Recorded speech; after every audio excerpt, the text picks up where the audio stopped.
So we're going to do an ice challenge for the Yeti 35 versus the Kong 25. So the Yeti 35 versus the Kong 25. There's 20 pounds of ice in each right now. I'm going to open the bags, dump them in. So I have two 10-pound bags in each. So I'm going to go ahead and open them up, dump them in.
So that's 20 pounds in ice in the Kong 25 and the Kong 35, or the Yeti 35 and the Kong 25. I was going to do a quick measure on this also and just kind of get an idea of the size difference.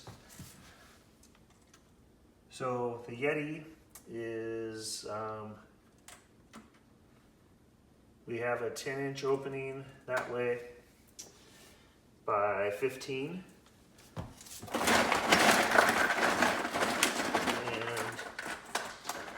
Depth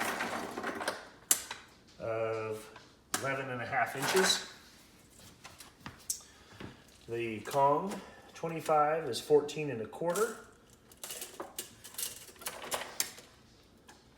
The width is at 11.75, almost, well, yeah, just about right at 12. Yeah, 12 inches that way. By 14.25, and then the depth.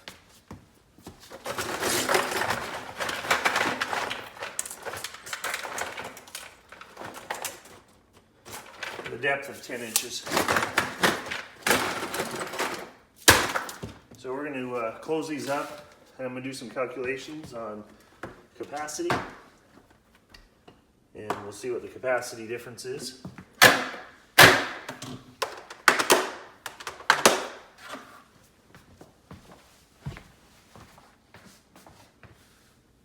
So I wrote the numbers down from what I just measured on the Yeti 35.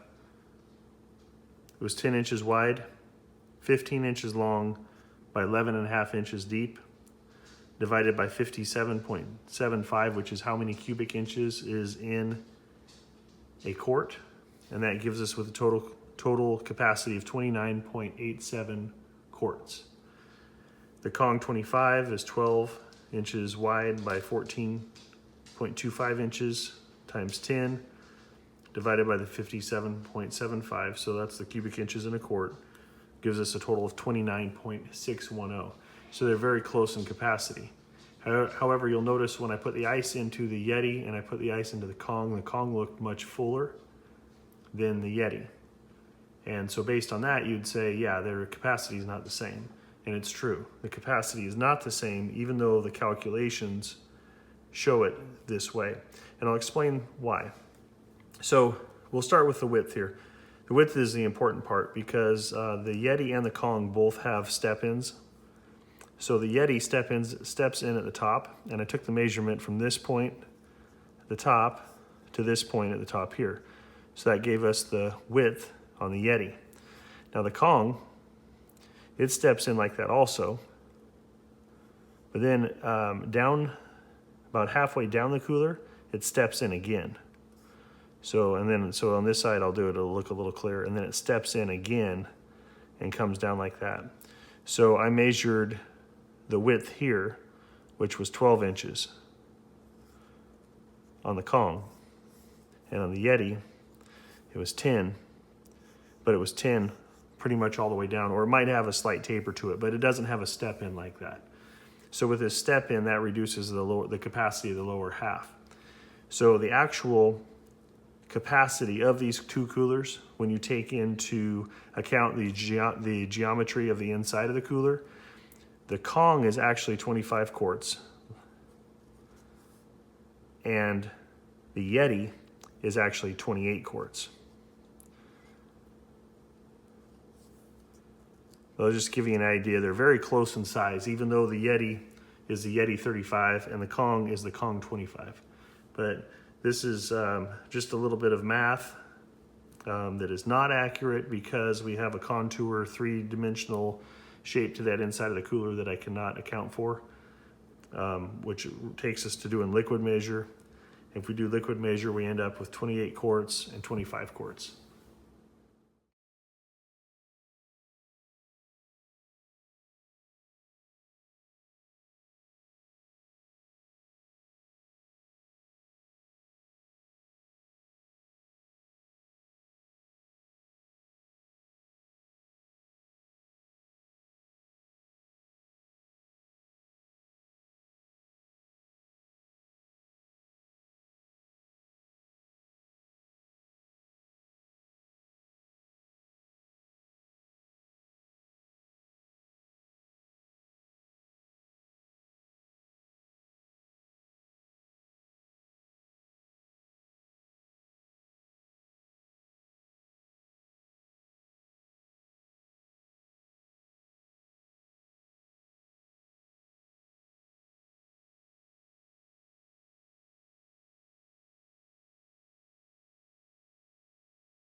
So the difference in ice retention between the Kong and the Yeti, ice retention alone I don't think would be a determining factor on which cooler you'd choose one over the other.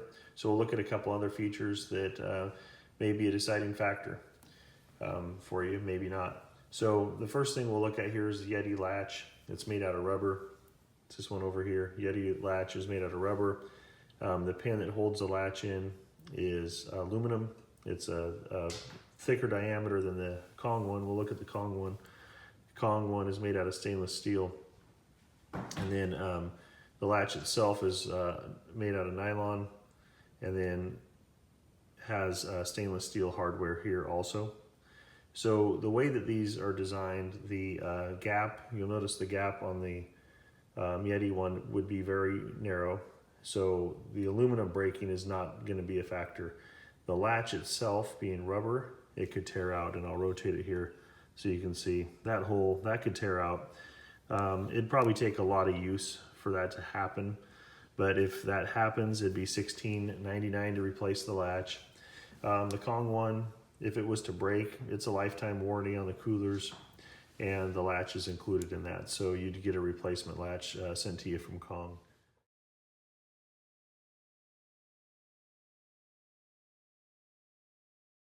I also want to show you the handles on the coolers, the difference in them. These are held in with the same pins, aluminum pins that you saw for the latches. The handle on the Yeti is rope with a nice stout rubber handle here to hold on to. If you're looking at an Arctic cooler by any chance, the handles on the Arctic cooler are not, they don't compare to the Yeti in any way. So one thing that I'm going to give the edge to the Kong on this, and I'll show you the difference, is this relief here. So if you don't want to use the long handle and have your cooler swaying around when you carry it, on the Yeti, if you try to grab here, this is only deep enough that your middle fingers can fit into that groove there. So you're supporting all that weight with just 2 fingers. So I'll show you the comparison of that on the Kong and then also the Kong. So here's the Kong handle in comparison. So it's nylon material. And but the thing is, you don't want to use the long handle. So this also is included as part of the lifetime warranty. The Yeti ones will cost $13.99 to replace if you were to break a rope handle on that. Or you can buy some aftermarket ones off Etsy, different places like that. So the Kong handle is all nylon, and it has a soft rubber grip on there. It's not really soft, but it's softer than the hard nylon. But anyway, I'll open this up here and then show you. With the handle folded back, you can see how deep this indent is here. And there's a tie down spot. I can rotate it back, you can see, but it's way recessed in. And this is nice because when you're wanting to carry it with just not using the long handle, see, I can stick my whole hand in there, basically. So I can get a really good grip on that. On the Kong, where on the Yeti, it's more or less just access for the tie down point, where on the Kong, it's actually, it's an engineered handle. So that's kind of the difference there. And you know, these handles on the Kong are strong. I think the ones on the Yeti will be pretty strong too, and I'm trying to figure out a way to do a strength comparison between the two, but I haven't really thought of a way that would, where I'd be able to determine it, because they're both going to handle so much load. I haven't really thought of a safe way that I could actually measure how many pounds that it's taking to break them. So I'm kind of at a loss on that for comparing them that way, but I'd love to do that comparison. The tie down spot on the Kong here is exposed with the lid closed or open. And the nice thing about this is that allows access to put in larger things like a cable to lock your cooler down. Where on the Yeti, I'll show you, you're only going to be able to get webbing in there. And then another nice thing is if you have it locked down, you can undo the lock without opening the cooler. So you can get the tie down undone without opening the cooler lid, which, as you know, the less you open the cooler lid, the longer your ice is going to last. And here's the Bear certification sticker on the Kong cooler. It's the same thing. It's IGBC certified, bear resistant, and has a certification number on there. And you can see part of the sticker's missing. That's just from my daughter picking at it. But anyway, that's both coolers, all Kong's products, and all of Yeti's coolers, Kong's coolers, are bear certified. Both the Kong and the Yeti have lock holes.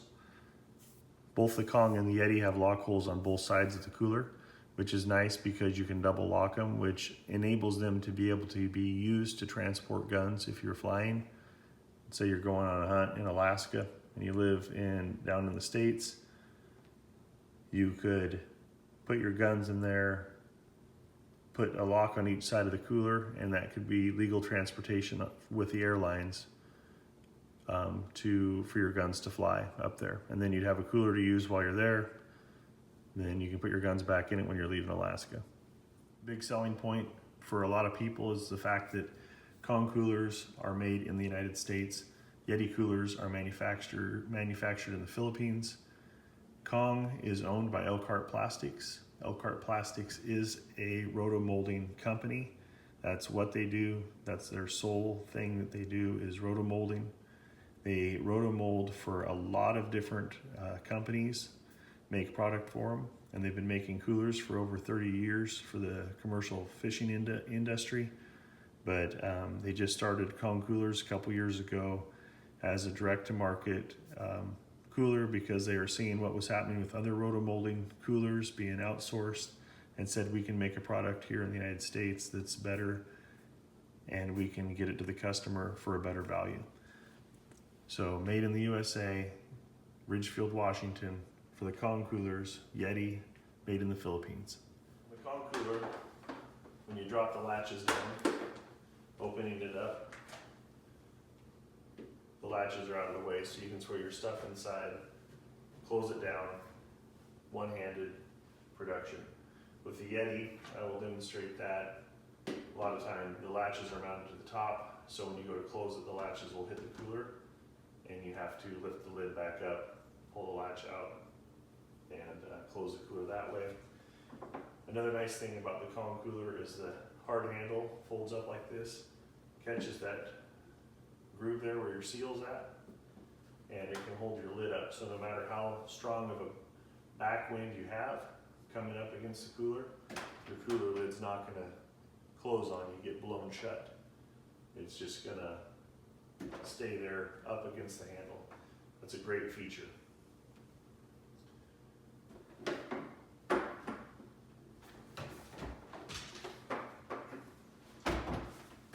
On the Yeti,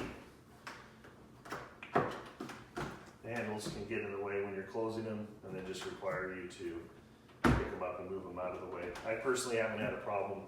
I haven't used the Yeti cooler a lot, but I've used it some, and I haven't had that be an issue. That's just one of the problems that some people report with the Yeti latches. And what I've seen is that this one's pretty stiff, like where, I mean, it's tight enough that I can hold it, it'll stay up. This one will drop back down, but it's really not, I can see how it would be an issue, kind of some. I think on a hot summer day, when the handles might be a little more pliable, but you can see the handle on that side's getting caught. On the front here, it's not on this side, the one by me. One last thing I'd like to show you with the Yeti and the Kong coolers is the way the lid is made on the back side. So this is one of the complaints that people have against Yeti, is if you mount them against a wall or in your truck, up against the back of your truck bed, and you tie them down, and then you want to open the lid on the Yeti, you wouldn't be able to open it because the lid is going to hit your truck bed. See that? So you'd have to unhook it, pull it away from the edge of your boat or your truck in order to get into the cooler. So you can't keep it tied down, backed up against a hard wall or hard surface, and still get into your cooler. So the Kong cooler is designed a bit differently. So you can see that the lid is not as deep as the back of the cooler here. So that sticks out a little bit. So when you secure this securely against a wall, it gives you a little bit of space in the lid. And then there's also a relief in the lid at a 45-degree angle. And what this allows you to do is, even though you won't be able to open it up fully, if it's tied against something, you can open it to a 45-degree angle, even if it's backed up against a wall or against the bed of your truck. So that's a big advantage to the Kong cooler, is you can bolt it down against the edge of your boat. It'll still open enough where you can throw fish in, grab beer out, whatever you need to do, so you can leave it tied in one spot. If you need full access, you'd still have to, you'd still be running into the same issue that you have with the Yeti, but this still does allow the lid to be lifted 45 degrees, backed up against a wall or the edge of your boat or bed of your truck. It has a 45-degree relief here on the lid, allowing it to be bolted securely to a wall, and you still be able to open the lid to that 45 degrees. So you can have it bolted securely against something and still open the lid 45 degrees, where that's not possible with the Yeti.